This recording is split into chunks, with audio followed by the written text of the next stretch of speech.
Everyone in Cedar Ridge feared him. 17 men dead. A name people whispered instead of saying out loud.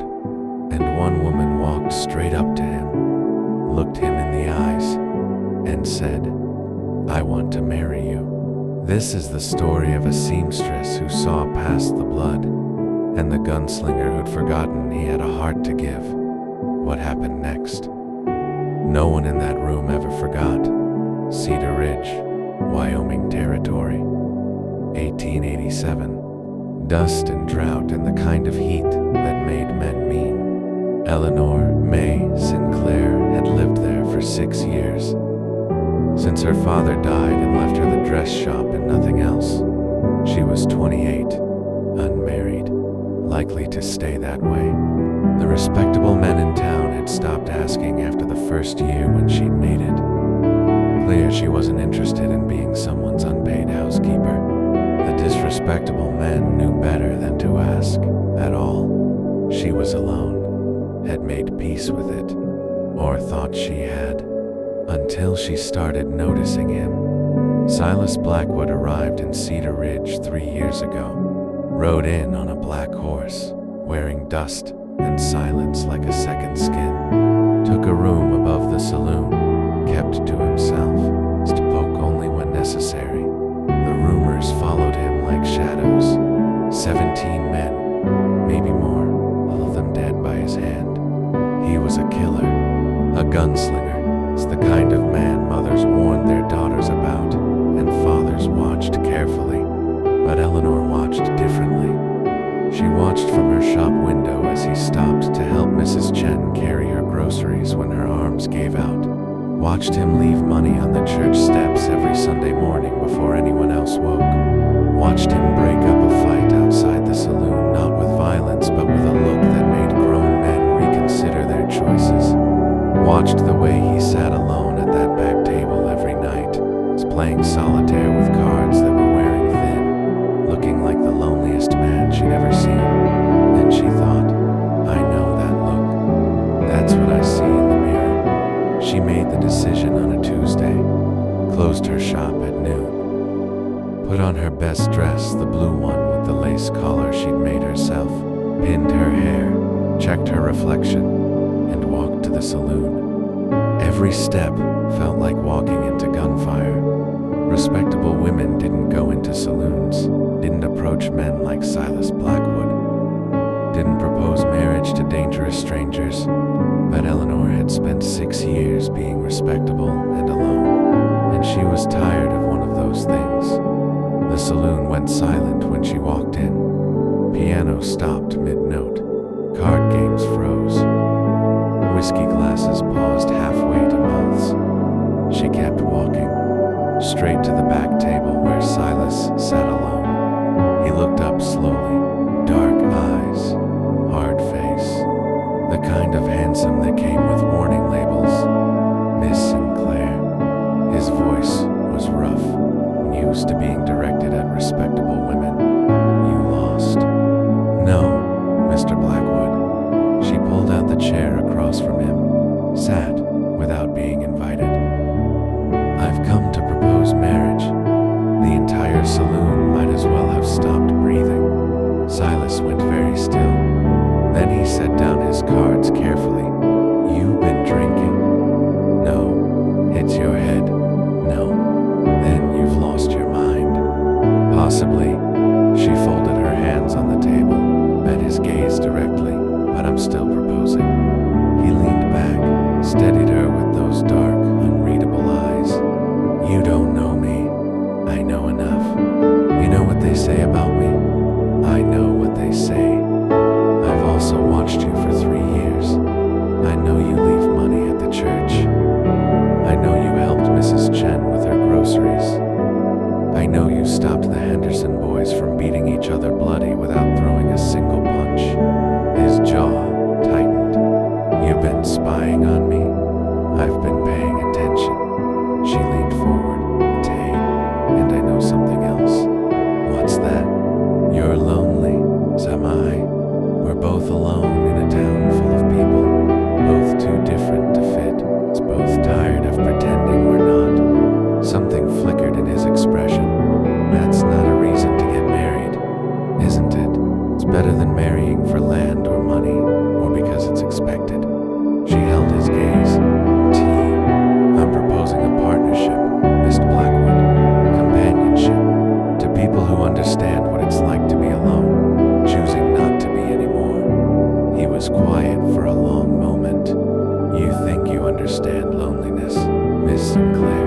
say?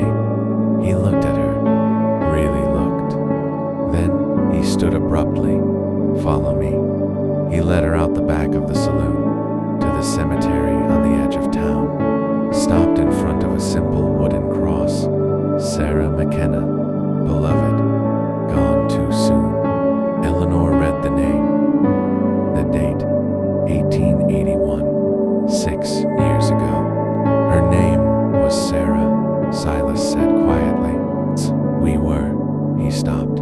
She was everything good, everything I wasn't, and my enemies found out about her. His hands curled into fists at his sides.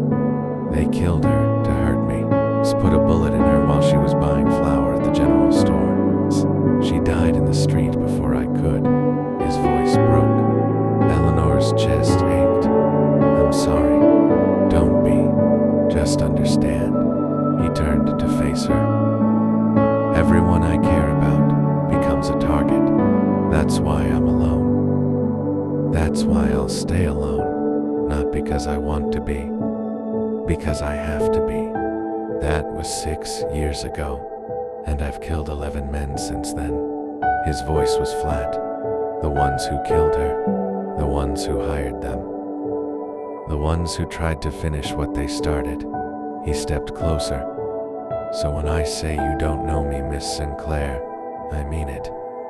You know the man who helps old ladies with groceries.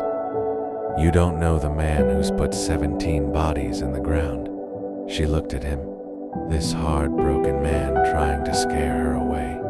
You're right, she said quietly. I don't know that man. But I know the man who visits this grave every week. Who leaves wildflowers even though no one's watching. Who hasn't forgotten her name or her smile or what it felt like to love someone. His breath caught. That's the man I'm proposing to, not the killer. It's the man who's still capable of love and is terrified of it. You should be terrified too. I am.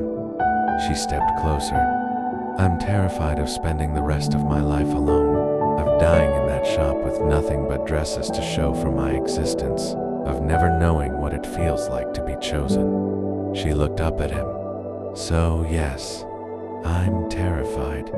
But I'd rather be terrified with you than safe and alone. Silas stared at her, and something in his carefully constructed armor cracked.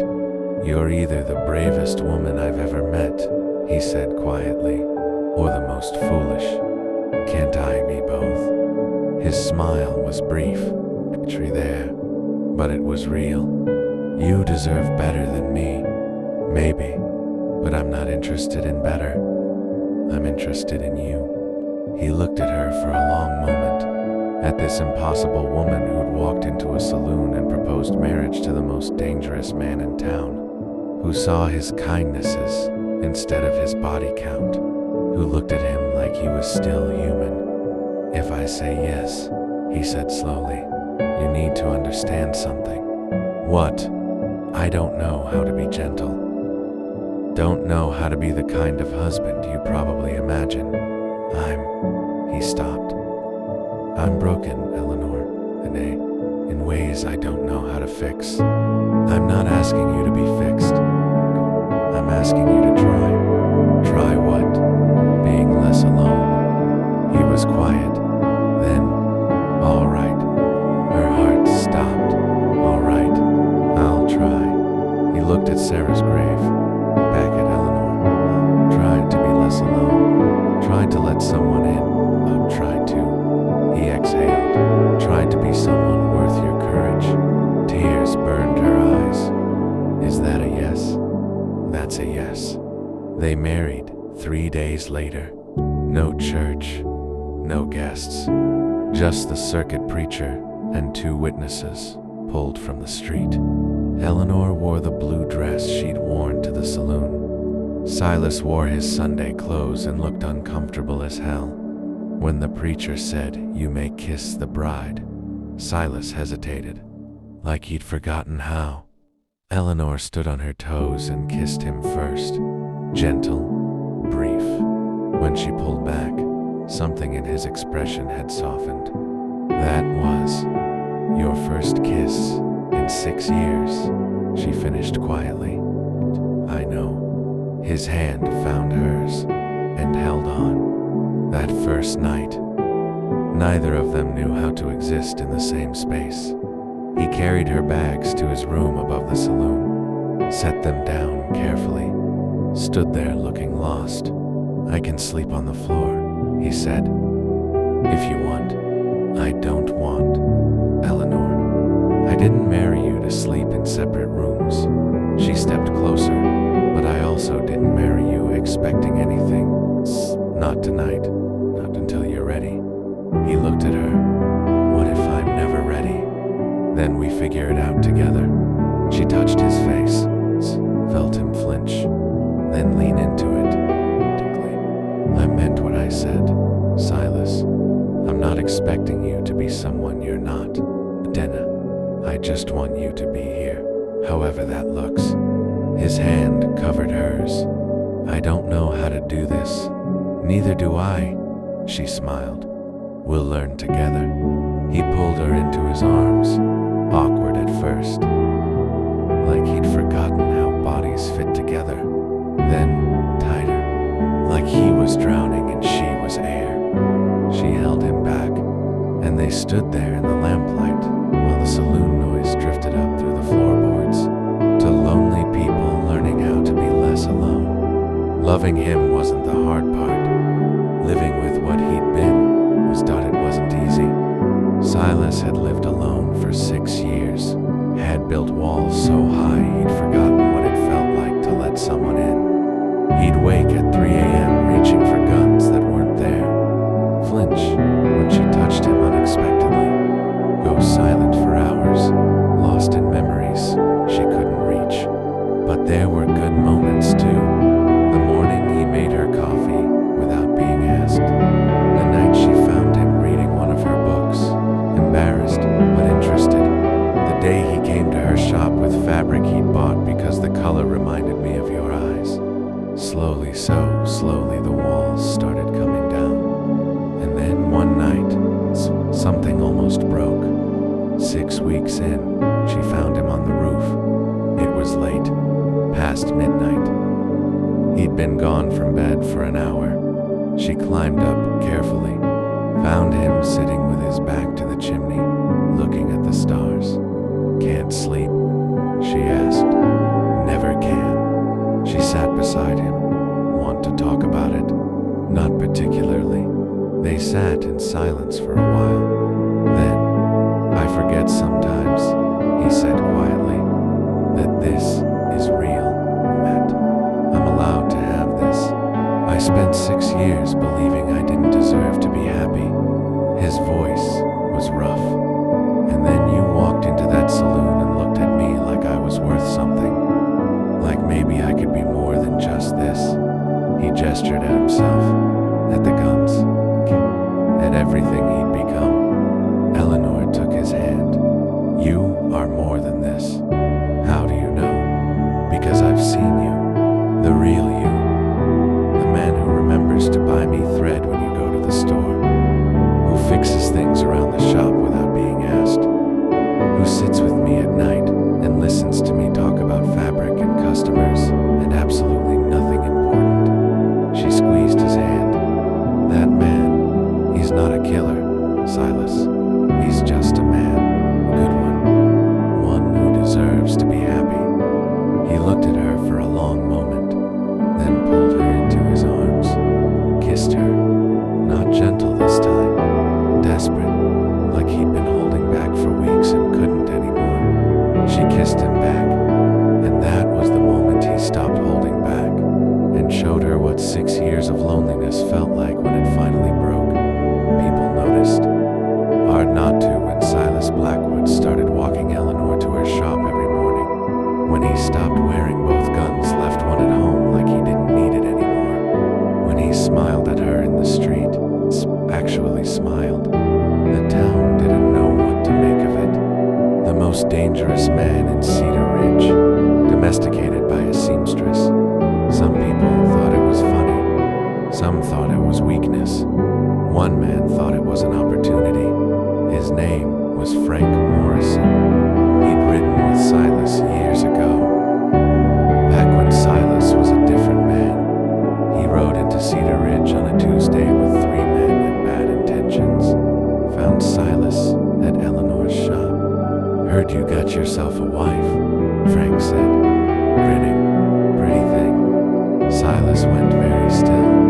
Morrison, "Ride on." Now is that any way to greet an old friend? We're not friends, haven't been for years, and you need to leave. Frank's grin widened. "Or what? You gonna shoot me, king, in front of your wife, in the middle of town?" He laughed. "You've gone soft, Blackwood." "No," Silas said quietly.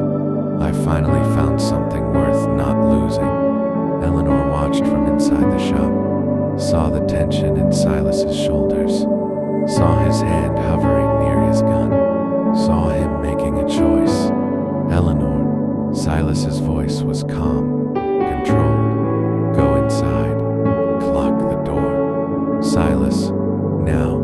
She went, but she watched through the window. "I'm giving you one chance," Silas said quietly. "Ride out. Don't come back. We're done." "Done?" Frank laughed. "You think you can just walk away, start playing house, and pretend you're not who you are?" "I'm not who I was." "Bullshit. You're a killer, Blackwood. Same as me. You can put on the respectable clothes and play husband, but we both know." Silas moved. Fast, brutal, efficient. Had Frank on the ground with a gun to his head before anyone could blink. The street went silent. "I was a killer," Silas said quietly. "But I'm trying to be something else now. And you're going to let me, or what? Or I remind you why you used to be afraid of me." Frank's eyes went wide. Silas pulled the gun back, stood. "Ride out, all of you, and spread the word Silas Blackwood is retired. Anyone who has a problem with that can take it up with my wife." "Your wife?" "Yeah." Silas looked at Eleanor through the window. "She's scarier than me." He walked into the shop, left Frank and his men in the street. They rode out 10 minutes later, never came back. Eleanor stood waiting. Silas closed the door, locked it, turned to face her. "You all right?" T asked. "I should be asking you that." "I'm fine. Are you?" She stepped closer. "That man was from your past." "Yeah." "And you didn't kill him?" "No." "Why not?" He looked at her. "Because I'm trying to be the man you think I am, T. And that man doesn't kill people in the street in front of his wife's shop." She pulled him down, kissed him hard. "I love you," she whispered. He went still. "What? I love you, Silas Blackwood. Have since you said yes in that cemetery. Maybe before." His arms came around her, tight, desperate. "I love you too." His voice broke. "God, Eleanor, I love you so much. It terrifies me." "Good." She smiled against his mouth. "Terror means you're alive." The dress shop had expanded. Eleanor hired 2 seamstresses, started taking custom orders from as far as Cheyenne. Silas stopped carrying guns entirely, opened a small carpentry business. Turned out, he was good with his hands when he wasn't using them to kill people. They bought a house on the edge of town. Small, simple, theirs. And one morning, Eleanor woke up feeling different. Sick, tired, different. She knew what it meant. Waited until dinner to tell him. She had rehearsed this moment. She still wasn't ready. Silas. He was reading. Something he did now. Books Eleanor brought home. "I need to tell you something." He looked up, saw her expression, set down the book. "What's wrong?" "Nothing's wrong." She took his hand, placed it on her stomach. "Pregnant." He went absolutely still. "You're pregnant. Maybe 2 months. Tate." I wasn't sure until today, but he pulled her into his arms, and she felt him shaking. "Silas, I thought I'd never have this." His voice was rough, broken. "Thought I'd destroyed any chance I'd had family. Something normal." He pulled back to look at her. "Are you sure?" "I'm sure." "And you're happy?" "Terrified. But yes, happy." She cupped his face. "Are you?" He kissed her, long, slow, tender. "I'm more than happy," he whispered. "I'm grateful. For you, for this, for a second chance I never thought I'd get." The baby came on a spring morning. A girl, dark hair, her mother's eyes, father's stubborn chin. They named her Sarah, not to replace, to remember. Tonner. Silas held his daughter for the first time and cried. Eleanor watched this hard, dangerous man, this killer, this gunslinger, this legend cry over a 6-pound baby girl, and thought, this is redemption. This is what it looks like when someone chooses to be better. Not perfect, not without scars, but better. 3 years later, Sarah was running through the house, laughing, chasing the cat. Silas caught her mid-run, spun her around. "Careful, little one." Again, "Papa." Again. He spun her again, set her down. She ran off. Eleanor watched from the doorway, smiled. Silas caught her looking. "What?" "Just thinking about the day I walked into that saloon." He crossed to her. "Tos, you were insane. I was desperate. You were brave." He kissed her forehead. "You saved me, Eleanor. You know that, right? We saved each other." "No." He looked at her seriously. "I was dying slowly, alone, convinced I deserved it. You walked in and decided I deserved better. You believed it until I could believe it too." His hand found hers. "So, thank you. For being insane enough to propose to a killer in a saloon. For seeing something in me worth saving." She stood on her toes, kissed him. "You're welcome. But for the record, I didn't save you. I just reminded you that you were worth saving. You did the rest." Sarah came running back. "Mama, Papa, come see." They followed her outside, to the garden Eleanor had planted, where wildflowers grew. The same kind Silas used to leave on Sarah McKenna's grave. The same kind Eleanor had started planting everywhere. Because some things shouldn't be forgotten. Some losses shaped you, but they didn't have to define you. Silas looked at the flowers, at his daughter, at his wife, at the life he'd built from the ruins of the one he'd lost. And for the first time in years, he felt at peace, not because he'd forgotten, but because he'd finally forgiven himself for surviving, and learned that second chances, when you're brave enough to take them, can be just as beautiful as first ones. Maybe more, because they're earned. Some people don't need saving. They just need someone who stays. Someone who looks at them and doesn't walk away. And sometimes, that's enough to change everything. So the question is, would you have stayed?